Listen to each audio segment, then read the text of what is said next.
الحمدللہ رب العالمین والصلاة والسلام علی سید الانبیاء والمرسلین ومن تبعہم باحسان الی یوم الدین، اما بعد۔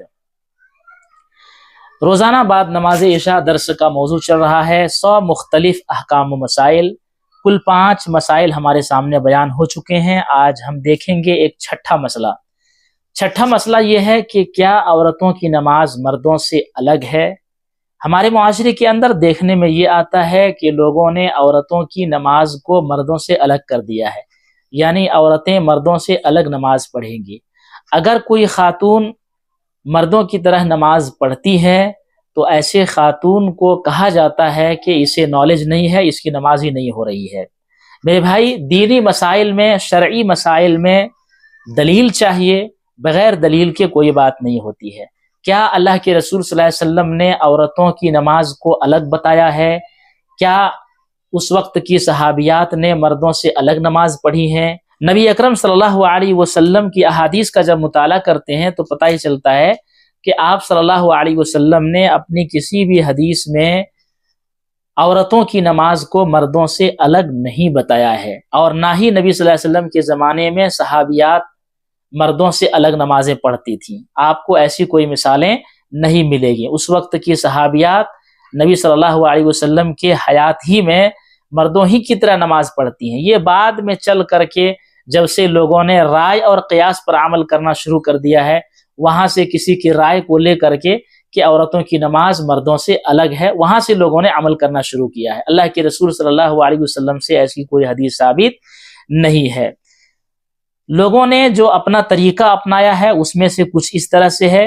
کہ اختلاف کرتے ہیں عورتوں کے ہاتھ اٹھانے پر، عورتوں کے ہاتھ باندھنے پر، رکوع کرنے پر، سجدہ کرنے پر، قعدہ میں بیٹھنے پر۔ تو اس طرح کی چیزوں میں لوگوں نے اپنے طور پر کچھ چیزیں الگ سے بنا لی ہیں۔ نبی صلی اللہ علیہ وسلم کے زمانے میں اور صحابہ کے زمانے میں جو خواتین تھیں وہ مردوں ہی کی طرح نماز پڑھتی ہوئی آ رہی ہیں۔ اب ایک بنیادی بات ہم سمجھ لیتے ہیں کہ عورتیں بھی شرعی مسائل میں مردوں کی طرح ہی ہیں،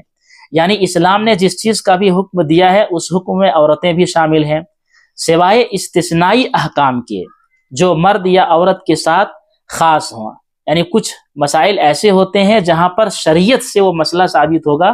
دلیل سے وہ بات ثابت ہوگی کہ یہ مسئلہ عورتوں کے لیے الگ ہے یا یہ مسئلہ مردوں کے لیے الگ ہے، تو وہ جو استثنائی صورت والے احکام ہیں اس کے لیے دلائل سے ثابت ہیں تو انہی چیزوں کو الگ کیا جائے گا، ورنہ جتنے بھی احکامات ہیں شریعت کے اس میں مرد اور عورت، وہ احکامات مردوں کے لیے بھی ہیں، عورتوں کے لیے بھی ہیں۔ اللہ کے نبی صلی اللہ علیہ وسلم کی حدیث ہے السلسلہ الصحیحہ کے اندر آپ اٹھا کے دیکھ سکتے ہیں، آپ صلی اللہ علیہ وسلم فرماتے ہیں انما النساء شقائق الرجال، عورتیں شرعی احکام میں مردوں کی مانند ہیں۔ تو نبی کے اس فرمان کو ذہن میں رکھتے ہوئے عورت و مرد کی نماز سے متعلق آپ کا ایک اہم ترین فرمان بھی آپ کو ملاحظہ کرنا ہوگا۔ آپ سنیے اللہ کے نبی صلی اللہ علیہ وسلم کے ایک اہم فرمان کو۔ یہ صحیح بخاری کتاب الادب کی حدیث ہے، ابو سلیمان مالک بن حویرث رضی اللہ تعالیٰ عنہ، ایک بڑے پیارے مشہور صحابی ہیں، وہ کہتے ہیں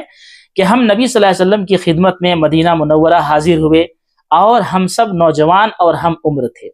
ہم نبی کے ساتھ 20 دنوں تک رہے، یعنی 20 دنوں تک اللہ کے نبی صلی اللہ علیہ وسلم کے ساتھ یہ ہم عمر نوجوان رہتے ہیں۔ پھر نبی صلی اللہ علیہ وسلم کو خیال ہوا کہ ہمیں اپنے گھر کے لوگ یاد آ رہے ہوں گے، اور نبی صلی اللہ علیہ وسلم نے ہم سے ان کے متعلق پوچھا جنہیں ہم اپنے گھروں پر چھوڑ کر کے آئے تھے، اپنے اہل و عیال کے بارے میں بتایا۔ ہم نے نبی صلی اللہ علیہ وسلم کو سارا حال سنا دیا۔ آپ بڑے ہی نرم مزاج، نرم خو اور بڑے رحم کرنے والے تھے، یہ اللہ کے نبی صلی اللہ علیہ وسلم کی صفت ہے۔ تو آپ صلی اللہ علیہ وسلم نے فرمایا کہ تم اپنے گھروں کو واپس جاؤ۔ حدیث کے الفاظ آپ سنیے، آپ صلی اللہ علیہ وسلم نے کہا ارجعوا الی اہلیکم فعلموہم ومروہم وصلوا کما رأیتمونی اصلی۔ اللہ کے رسول صلی اللہ علیہ وسلم نے کہا تم اپنے گھروں کو واپس جاؤ اور اپنے ملک والوں کو دین سکھاؤ اور بتاؤ، اور تم اس طرح نماز پڑھو جس طرح تم نے مجھے نماز پڑھتے دیکھا ہے، اور جب نماز کا وقت آ جائے تو تم میں سے ایک شخص تمہارے لیے اذان دے، پھر جو تم میں بڑا ہو وہ امامت کرائے۔ اس پوری حدیث پر گہرائی سے نظر ڈالیے تو معلوم ہوتا ہے کہ چند صحابہ نبی سے دین اور نماز کا طریقہ سیکھ کر گھر لوٹے، آپ نے انہیں حکم دیا کہ تم جاؤ یہ باتیں اپنے گھر والوں کو بھی سکھانا، یہ باتیں اپنے گھر والوں کو بھی سکھانا۔ اللہ کے نبی صلی اللہ علیہ وسلم نے کہا ارجعوا الی اہلیکم فعلموہم ومروہم، یہ باتیں اپنے گھر والوں کو بھی سکھانا اور نماز اسی طرح پڑھنا، صلو کما رأیتمونی اصلی، نماز اسی طرح پڑھنا جس طرح تم نے مجھے پڑھتے ہوئے دیکھا ہے۔ 20 دن تک صحابہ کرام رضوان اللہ علیہم اجمعین جو نبی صلی اللہ علیہ وسلم کے پاس تھے، 20 دنوں تک نبی کو دیکھا، آپ صلی اللہ علیہ وسلم نے کہا اسی طرح تمہیں نماز پڑھنا ہے۔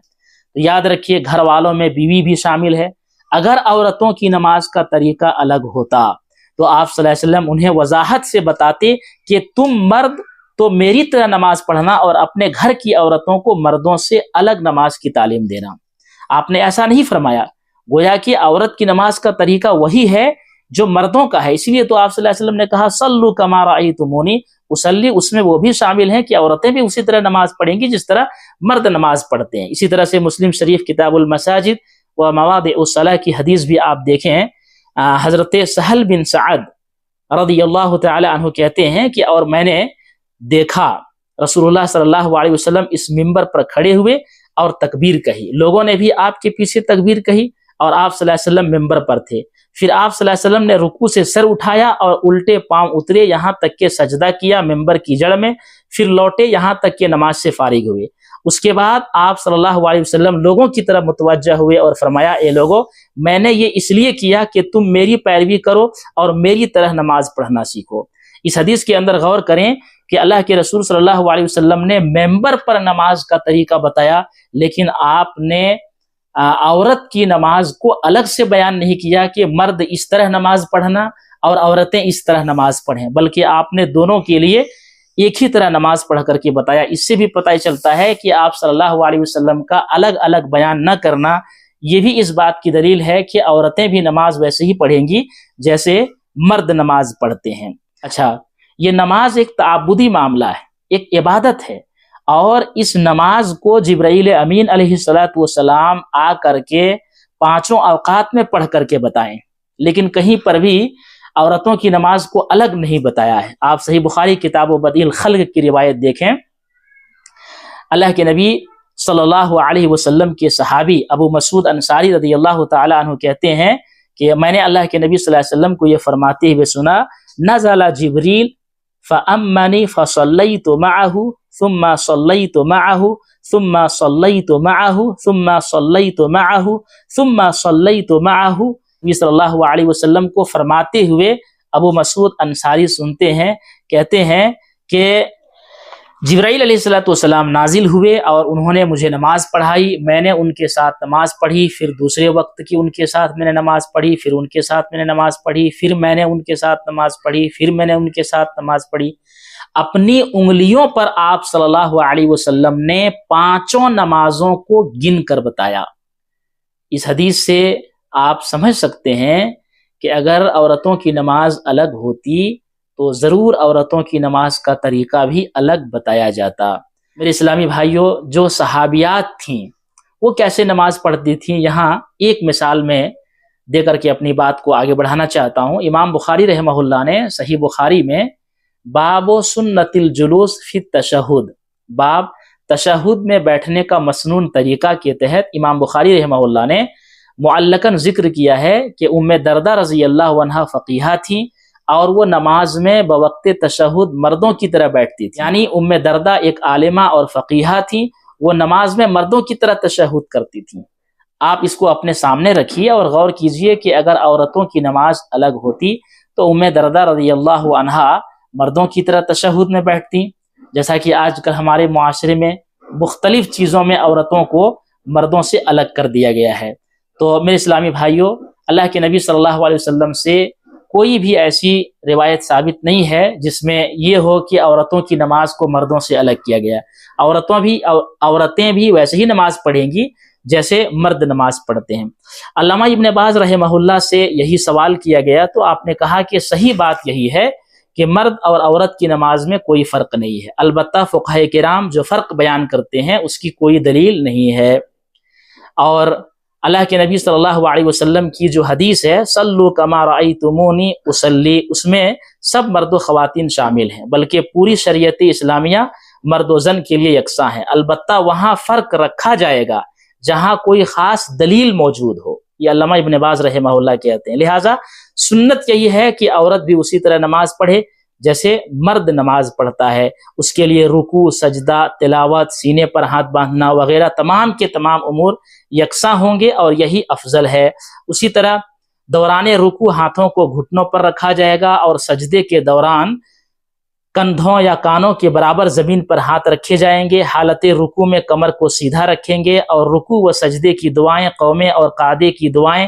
دو سجدوں کے درمیان کی دعا، سب کچھ مرد کی طرح عورتیں بھی سر انجام دیں گی۔ تو اللہ کے نبی صلی اللہ علیہ وسلم کی احادیث سے استدلال کرتے ہوئے علامہ ابن باز رحمہ اللہ نے کہا صلو کما رأیتمونی اصلی، اس میں عورتیں بھی شامل ہیں، تو لہٰذا عورتوں کی نماز مردوں سے الگ نہیں ہے، عورتیں بھی ویسے ہی نماز پڑھیں گی جیسے مرد نماز پڑھتے ہیں۔ مجھے امید ہے کہ یہ مسئلہ آپ سب کو سمجھ میں آ گیا ہوگا۔ اللہ تعالیٰ سے دعا ہے کہ رب العالمین ہم سب کو قرآن و حدیث پر عمل کرنے کی توفیق عطا فرمائے، آمین۔